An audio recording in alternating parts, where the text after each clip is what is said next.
Welcome to another episode of China Update, where I provide you guys with the most up-to-date political, economic and geostrategic analysis on the world's number 2 economy. My name is Tony. Let's jump in. Okay, happy Thursday everybody. Let's begin with the housing sector and move through the most salient developments. In recent weeks, many Chinese cities have unveiled new measures to support the housing market. For example, in Suzhou, Jiangsu province, residents who sell their homes to buy new ones can have their new purchase subsidized by the local government. Similar relaxations have been seen across the country. Indeed, in a recent note, JP Morgan Chase property analysts said that China will continue to further relax some home buying restrictions and down payment requirements, but this will likely happen regionally instead of nationally. And it's no surprise, China's housing market continues to struggle. According to data published over the weekend by China Real Estate Information Corp, the value of new home sales by the 100 biggest real estate developers retreated from a 4-month rebound to resume year-on-year declines in June. In a recent interview, the chairman of China's second largest developer by sales, China Wang said the nation's home market is currently, quote, worse than I expected, end quote.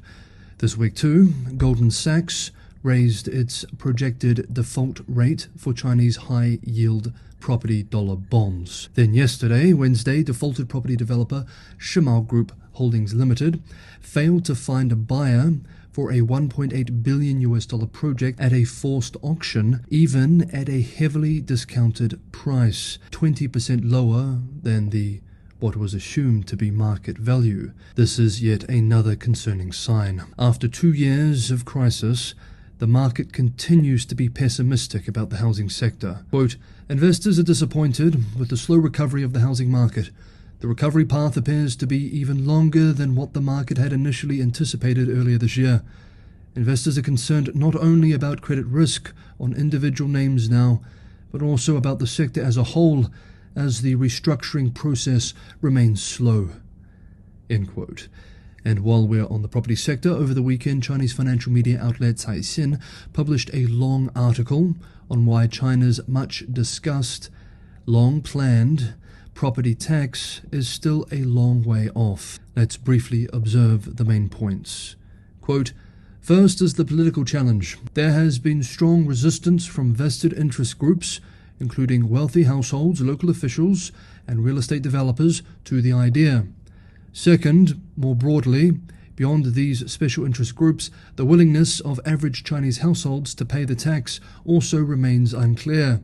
Collecting a new tax directly from homeowners would require justifications that are satisfactory to households and convince them that a property tax is fair. Otherwise, collecting property tax may turn out to be a political nightmare. Third, the high housing price-to-income ratios in China's big cities call into question the ability of households to pay the tax. End quote. Next up, as we discussed earlier this week, China is hosting the International Forum for Trilateral Cooperation 2023 in Qingdao, Shandong, Eastern China, between the People's Republic of China, Japan, and South Korea. As we discussed on Tuesday, during the opening ceremony, Wang, China's top diplomat, called for cooperation efforts as relations between the 3 East Asian countries have cooled in recent years. Wang called on the 3 to, quote, promote inclusive Asian values and cultivate strategic autonomy, end quote. Interestingly, Wang also has appealed to racial unity. Quote, also, when meeting with the guests attending the forum, Wang noted that Europeans and Americans can't distinguish between Chinese, Japanese, and South Koreans. No matter how yellow our hair is dyed, or how sharp we change our nose, we cannot become Westerners. We should know where our roots are, he told the main group of guests, stressing cooperation between the 3 countries can revitalize Asia and benefit the world. End quote. Ethno-nationalism and ideas of racial identity have always bubbled not far below the surface in modern Chinese political thinking and rhetoric. The more nationalistic state-run media outlets often flirt with the ideas, and PLA-run outlets even more so. having on more than one occasion described an impending race war between the Anglo-Saxons and the Han Chinese. The state-run Global Times has referred to some prominent Taiwanese as race traitors. In less crude examples, race has also increasingly become prominent in serious foreign policy debates in China, especially as it relates to US-China relations. Here is one recent example from popular public intellectual Jin Canrong.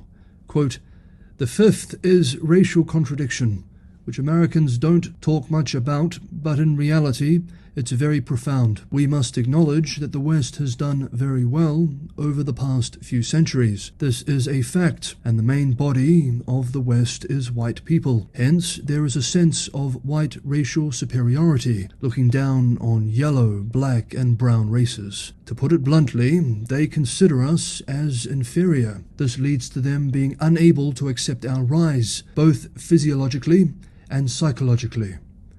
End quote. We should note that in his article, Professor Jin does not discuss his own country's legacy of ethnic chauvinism. Now, despite these above-mentioned examples, it is still very rare for a high-level official like Wang to express these racially tinged ideas in such an unveiled manner. It is also rare for the ideas to be used outside of the domestic arena. With neighborhood foreign policy, that is in East Asia or the wider Asian region, Chinese diplomats often employ more palatable rhetoric, referring to Asian values, culture, tradition, etc., rather than appealing directly to racial solidarity. Wang's decision to play the race card, to use a colloquial American expression, is interesting. Obviously, it won't go down well with a Western audience, but even among South Koreans and Japanese, it's a curious appeal. While there are indeed constituencies within Japan and Korea that care about this racial identity, typically it's more ethnically focused, and many of these folks do not exactly harbor flattering attitudes towards Han Chinese. And public polling of Chinese views towards Japan and South Korea suggest perhaps the feeling is mutual. Next up, in a somewhat ironic move considering what we have just examined, we look at an aspect of China's close relationship with Russia. Hey everyone, if you enjoyed today's episode, don't forget to hit that like button. It's a huge help for the channel. Liking, subscribing, and sharing especially is a big help for the channel. And for anyone who can go the extra mile and help keep China Update financially sustainable, as always, Patreon and Buy Me a Coffee links are in the description below. Thank you so much everybody for watching and commenting, and for all your support for the channel. And finally for today, UK-based Financial Times reports that when meeting Putin in March, General Secretary Xi Jinping warned him against using nuclear weapons in Ukraine, citing unnamed sources. Of course, it is difficult for a Western media outlet to really know what these two leaders discussed, so we take this report with a grain of salt. Nevertheless, it is still important that we note the development. Indeed, there are signs which would suggest the report could be accurate. For example, the official Chinese readout from Xi's April call with Zelensky included the line, quote, "Dialogue and negotiation are the only way out. There are no winners in a nuclear war." End quote. China has consistently opposed the use of nuclear weapons in Ukraine in its public statements, though Beijing has not officially criticized Russia's role in the conflict.